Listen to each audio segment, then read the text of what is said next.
It's alright. If you think you've switched on and you're watching a rerun of a previous show,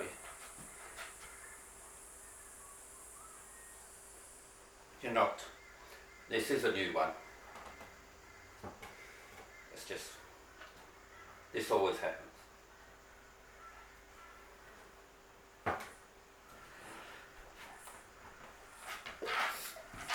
Today I'm going to talk about something that bugs me, and it doesn't seem to be bugging many people like it does me. That's people calling their dogs service dogs when they've got a dog for comfort because they've got anxiety. People with anxiety and feeling nervous is growing all the time, caused by our modern living, and it's not going to stop. We're not living like we should do, so we just have to put up with it, find ways to deal with it. And one of those ways is people get a dog to keep them company and comfort. There's nothing wrong with that, but it just grinds on my nerves a bit. The polite way of saying is I'm not comfortable with that. Well, I'm a straight talker. It annoys me. There's nothing wrong with having a dog when you're anxious, but it's not a service dog. It's not an assistant dog. There's a lot in words that tell stories, and when we start using them words that other people have claimed for what we want, it starts mixing things up, and it shouldn't do. I grew up, and a service dog immediately brings to mind a picture of the policeman with his Alsatian. He's a brilliant handler. His dog's brilliant. They've trained for years, and it's ongoing training. Then you've got the assistance dog for the hard of hearing. Once again, thousands and thousands of hours training. And you get that picture, I do. I don't know whether anyone does. As soon as you say that to me, I see the dog running when the phone rings, running to the phone, running back to the owner to tell the owner the phone's ringing. Assistance dog for the blind. I see a woman walking down the high street with her dog on her harness. People getting out of the way. Once again, that dog isn't your normal average dog. There's thousands fallen by the wayside, thousands and thousands of hours gone into training of them. They're elite. All them dogs are the elite of the trained dog world. They're not normal dogs. The majority will never make that standard. The people that train them are the elite in training dogs to do tasks. They're not just normal, everyday people. So they deserve that title. They deserve looking up to. When you hear service dog, when you hear assistance dog, it should bring in your mind the elite, because they've earned it. If everyone went round, just passed their test and said, I'm a rally driver, people would laugh at them and say, shut up, trying to make out you're something you're not. Well, when people have got a dog to assist them with their anxiety, and they go, I've got a service dog, I feel like saying, shut up. No, you haven't. You're trying to ride on the back to elevate your dog. I know it sounds harsh, but bear with me, I'm not being harsh about it. Titles should be for a reason. You've got a dog that gives you comfort. Call it a support dog if you want. Call it an anxiety support dog. That's fine by me, but don't call it an assistance dog, because that has already been claimed by other people. So start your own title for your dog, because your dog that's a support dog hasn't done thousands of hours training. There isn't hundreds of dogs falling by the wayside to get that dog. It's just a dog doing what a dog has done for thousands of years for people. It's a bit similar to the rescue dog. I've got a rescue, as though that's a better dog, and then you elevate your dog to a higher standard for no reason. I've spent a long time wanting to be a trainer of greyhounds back in the day, and to be a trainer of greyhounds, and we called a greyhound trainer, you had to earn the title. You had to do at least 30 years apprenticeship, and I never made that because I never did stay in that. But then to be called a greyhound trainer was something elite, and everyone knew it.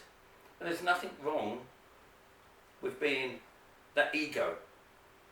The people, a service dog handler, a policeman that's done that, they've earned that title. They've done the thousands of hours training. Their dog has. So a dog that walks along with someone politely, and then people call it a service dog, they're just putting it on the back of all those other ones that have really earned that title. Call it a support dog. There's nothing wrong with being a support dog. If I put a bandage on someone, I don't call myself a doctor or a nurse, because they've got a title for that. They've earned it. I'm just doing what comes naturally at that moment. And dogs are wonderful animals. There's nothing degrading about having a great dog that loves you and supports you. You don't have to try and make it into something it isn't. It's great as it is as a support dog. And be proud that it's your support dog. But don't try and make it some elite, another level that you want to make it.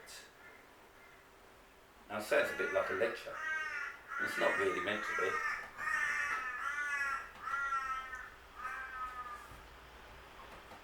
Alright, I'll just show you something. I found these glasses in a Christmas box, unopened. What's this?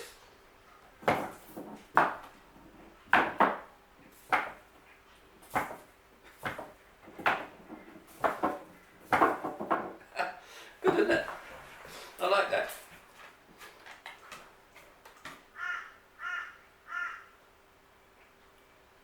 Now I'm going to tell you a little story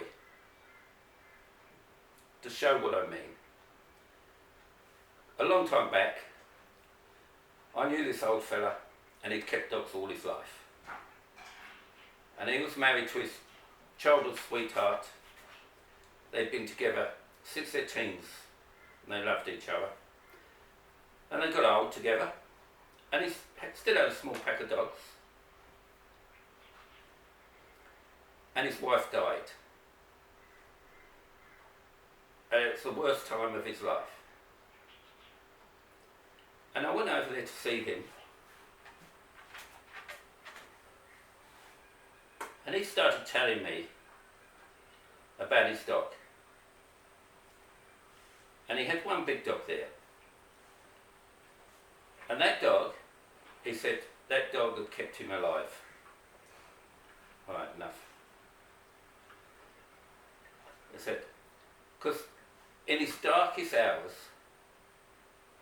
unlike the other dogs, whenever he was feeling sad, his dog would just get up and know and come over and walk over to him and just rest his chin on his leg and feel for him. He said the worst time was when he was laying in bed alone. All them decades of being with his wife. That big dog he had laid on his bed, and when he rolled over in the night, his worst moments, he felt the dog instead of his wife, and that gave comfort. And he said, if it wasn't for that dog, those bad moments, he probably would have gone, lost it all, maybe killed himself, he doesn't know, but he doesn't think he would have been able to hang on. Now that was a very special dog he had, he was telling me. He said he'd only had one other dog like that in his life. Because you can keep dogs all your life. Occasionally, one comes along that just connects with you totally different, on a different level. You are the one for that dog. And it's not just being, oh, I like you the best. You feel a proper connection. And it most often happens with your first dog. Because you spend more time with them, you get to emotionally connect with them more. And if you're super lucky, in your lifetime you might get a second one like that. No matter how many dogs you get, they all come and go, they're all lovely dogs, but you get that one extra special one. Now and then.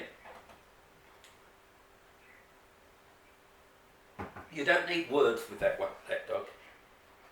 That dog just knows it's there for you. But the whole point of the story, that old man would never have called his dog, because he grew up in the age I did, a service dog. He just called it a special dog that he connected with. He wouldn't have called it an assistance dog, because it wasn't an assistance dog. It hadn't done thousands of hours training. It was just doing what dogs have done for 30,000 years with humans. And this dog was just doing it better than others, connecting better. Doing what a dog is in a dog's DNA. It didn't take effort from that old man to get the dog like that. It just came naturally. So that's not a service dog. It's a dog that he got comfort from.